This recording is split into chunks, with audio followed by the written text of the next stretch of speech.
질문해 주셨던 공부법에 대해서 한번 얘기해 보려고 해요.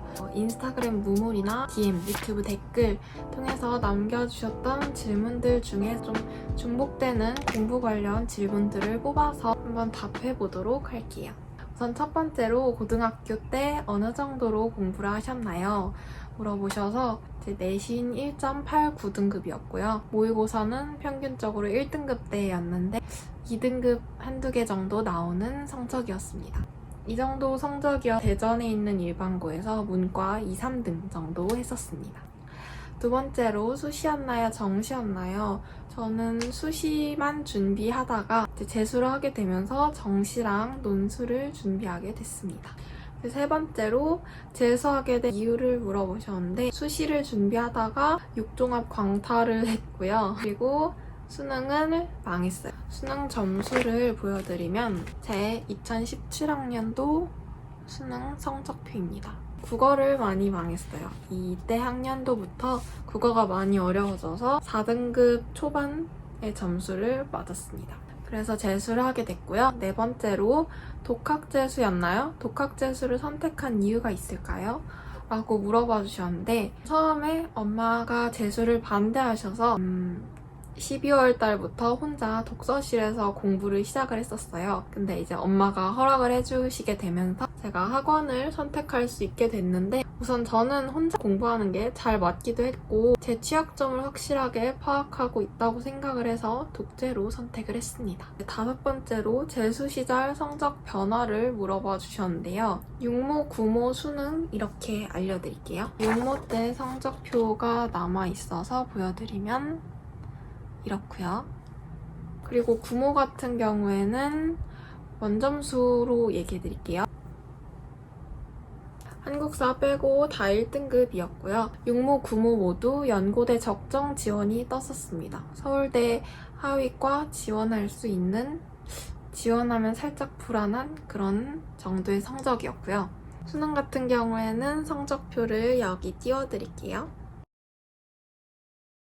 그래서 최종적으로 가군의 서울대 의류, 나군의 연세대 경영, 다군의 상지대 한의과 이렇게 세 군데를 붙었습니다.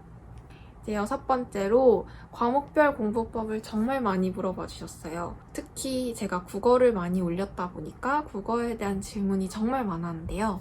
국어부터 먼저 알려드릴게요.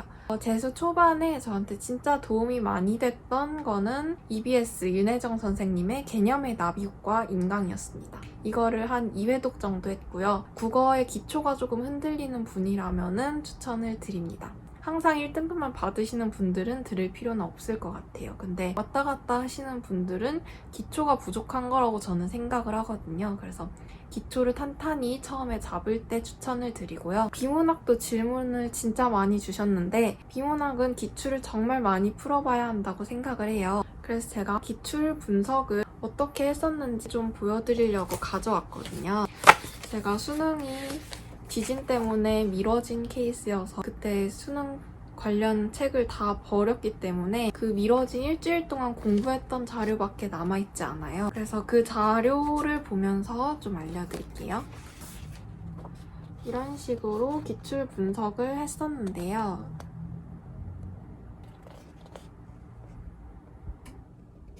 이거를 기출 분석을 알려준다고 해서 그거를 똑같이 따라하는 것도 굉장히 어려울 것 같아서 그냥 보여드리는 용도로만 가져왔습니다. 그래서 저는 마달이라는 책을 통해서 기출을 한 5번 정도 봤고요. 또 비문학이 워낙 어렵게 나오다 보니까 어려운 모의고사도 많이 풀어야 될 거예요. 저는 김봉소 모의고사를 좀 퀄리티가 좋다고 해서 그 모의고사를 구해서 많이 풀어봤었습니다. 이제 문학 같은 경우에는 EBS, 수특, 수한에서 나오는 지문들은 이제 확실하게 다 파악을 하고 있을 정도 익숙하게 많이 봤고요. 기출 문학들도 정말 많이 뜯어봤고 고전 문학 같은 경우에는 아까 얘기해드렸던 EBS 개념의 나비효과 그게 정말 꽤 괜찮거든요. 고전 문학이 흔들리는 분들이라면 그거 추천해드릴게요. 다음으로 문법인데요. 유대종 선생님 인강을 좀 들었었습니다. 그거 말고는 딱히 더 하지는 않았었어요. 이제 화작인데요. 화작이 저희 때부터 비문학과 굉장히 유사하게 나왔어요. 그래서 실수를 줄이는 게 관건이라고 생각해서 실수 노트를 만들었었는데요. 실수 노트 만든 거는 조금 이따가 노트 정리해서 보여드릴게요. 다음으로 수학 공부법인데요. 수학은 우선 기출이 가장 중요하죠. 모든 과목은 다 기출이 중요한데요. 문과 수학 같은 경우에는 어려운 킬링 문제들만 잘 보면 되기 때문에 현우진 선생님 드릴이나 아니면 블랙라벨 이런 책들 어려운 문제들을 연습했었습니다. 그리고 수학에서 가장 중요한 게 오답 노트인데요. 오답 노트 같은 경우에는 이런 A4 용지 요만큼은 문제고 요만큼은 해설을 쓸 수 있게 그런 오답 노트가 있을 거예요. 아마 대부분의 오답 노트가 반반씩 돼 있는데 그런 반반 돼 있는 거 말고 하나로 돼 있는 오답 노트를 쓰시면 될 거예요. 문제를 많이 풀어봤자 오답 노트를 작성하지 않는다면 틀렸던 문제를 또 틀릴 수밖에 없다고 생각을 해요. 그리고 다음으로 영어 공부법인데요. 영어 공부법은 딱히 특별한 건 없었고 그냥 수특, 수한, 기출 많이 풀어봤던 것 같습니다. 그리고 밥 먹을 때는 영단어를 외웠었는데요. 저는 시중에 나와 있는 영단어 책을 외우진 않았고요. 제가 문제를 풀면서 어렵거나 헷갈리거나 몰랐던 단어들을 이렇게 모아서 이런 영단어 집 노트를 만들었었어요. 그래서 이거를 밥 먹을 때 외웠습니다. 다음으로 사탐은 한국지리, 세계지리 들으신 분들이면 다 알겠지만 메가스터디 이기상 선생님 인강 커리큘럼을 따랐고요. 그 이상도 하지 않았었습니다. 그렇게만 해도 성적 잘 나와요. 마지막으로 아랍어는 그냥 메가패스 들었기 때문에 메가스터디의 이윤석 선생님 인강 커리큘럼을 따라갔었습니다. 다음으로 시간관리 물어봐 주셨는데요. 저는 7시 반에 등원해서 아침밥 챙겨 먹고 양치하고 공부할 준비한 다음에 8시부터 공부를 시작했어요. 8시부터 12시까지 4시간 국어 공부하고 1시부터 4시간 동안 수학 공부하고 저녁까지 1시간 동안 영어 공부를 했습니다. 그리고 저녁을 먹고 7시부터 9시까지 2시간 사탐 공부를 했고요. 9시부터 10시, 11시까지는 제가 그날 계획했던 플랜대로 다 못했을 경우에 자율 공부를 했습니다. 그거 말고는 아랍어나 한국사 공부를 조금씩 했던 것 같아요. 이제 8번째로 노트 정리를 물어봐 주셨는데요. 노트 정리는 제가 따로 막 특별한 건 없는데 요약 정리가 아니라 실수 노트를 만들었었어요. 제가 워낙 실수가 많은 사람이어서 이런 식으로 주의사항 모음을 만들었었어요. 이게 전 과목 요약 노트, 실수 노트거든요. 제가 항상 많이 틀리는 부분에 대해서 이런 식으로 주의사항, 팁 같은 것들 모아서 적어놨고요. 근데 이거를 언제 적냐면 9월 모의고사가 끝나고 나서는 이제 더 이상 개념 공부를 할 시기는 아니잖아요. 문제를 정말 많이 풀 거예요. 근데 그때 그렇게 많이 푼 문제들에서 내가 대체 어디서 실수가 많이 나고 어디서 시간을 많이 잡아먹는지 그거를 확실하게 파악해야지 그 문제를 푼 의미가 있어요. 그런 거를 이제 모아놓은 노트인 겁니다. 항상 모든 부분을 완벽하게 알고 있지는 않잖아요. 그렇게 제 개념의 빈 부분들을 이 노트에다가 또 적어주시면은 수능 시험장에 이 노트 하나만 들고 가면 되는 거예요.